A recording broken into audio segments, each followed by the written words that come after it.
In this video, we will be replacing the halogen bulb inside the GOLIGHT radio array. Please reference back to the disassembly of the GOLIGHT radio array before you get to this step.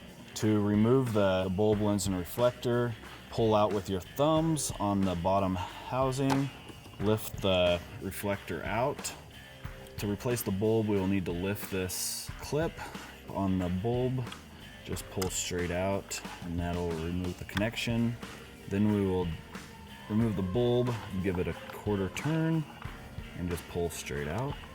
To replace the bulb, we will need to take the new bulb, place it back in the back of the lens and reflector, start at this angle and give it a quarter turn, tighten it in. Then we will take the bulb connector and connect to the bulb.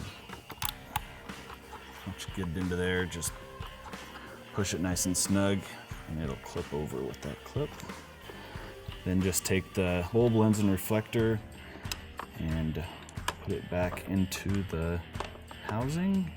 To complete the GOLIGHT radio array bulb replacement, please refer to the GOLIGHT radio array reassembly video.